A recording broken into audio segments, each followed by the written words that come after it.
on here today, so I got a lot of free time. I thought I'd talk about some of what you're looking at in here in case it may become a little bit scary your first time. Don't mind that, it's just low like they always are.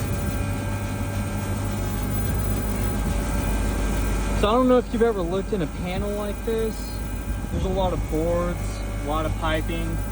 There's no reason to be scared of it. None of this is anything you haven't seen before on rooftop units, split systems, even infinity condensers nowadays. These two down here are going to be your compressor inverter boards. You've got your capacitor, your DC capacitor bus. It'll trickle over to these two fan boards. All those do are control the fans and the logic behind it. This right here is going to be your best friend. This is the main PCB board. It's how you troubleshoot these things if you don't have a service checker. All your dip switches right here, so if you ever have to tell this thing who it is or what it does, you just refer to your service manual. It tells you everything you need to know. And anything you don't know about the board, you just get from your service panel. It's right here.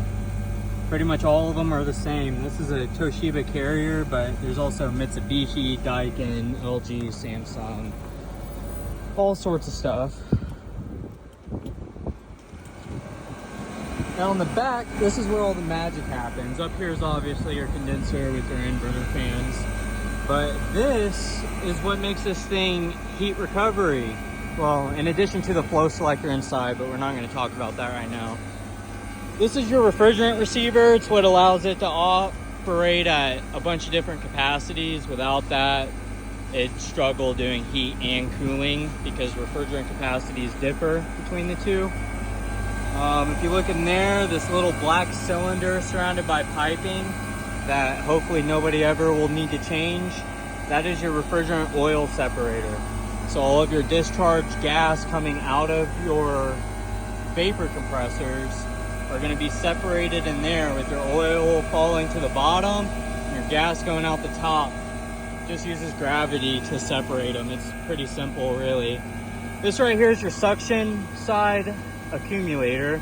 So all of your suction gas is going to come into this bad boy and it's going to separate the liquid from your vapor. All your liquid is going to drop to the bottom, and this is where it ties into this might be called a subcooling circuit. I don't really know what they call it, but this is just a solid column of liquid refrigerant that can be accessed by your EEV to bypass and help your compressor out if you ever need it.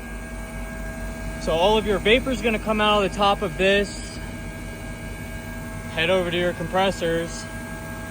Now, as far as parameters on these things, it's all going to be normal stuff. You want to have a superheat of something normal, like, I don't know, 5 to 15 superheat going into your compressor. That's probably really low and on the really high end as well. It's just a generalization. You want to have subcooling. That tells you you're stacking liquid, which is the whole point of your outdoor heat exchanger, is to turn the high temperature, high pressure discharge gas into a liquid so that you can send it to your EEVs. The most important parameter, in my opinion, is going to be your discharge superheat. That is the temperature of your discharge line less your saturated condensing temperature. You want that to be between probably like 30 and 90. Those are obviously low and high ends there. I'd really want to see it probably at like 40 to 60 personally. So this one's operating at probably 195 discharge temp, which is still too high.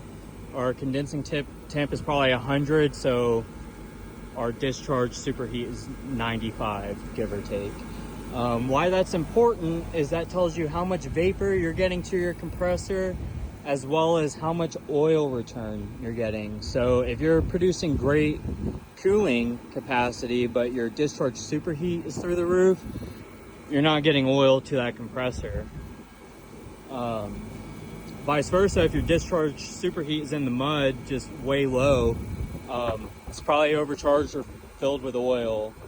I'd be more likely to say it's overcharged. But if you have any questions beyond this, feel free to comment and maybe I can answer some, maybe I can't. I don't know, I'm not a wizard.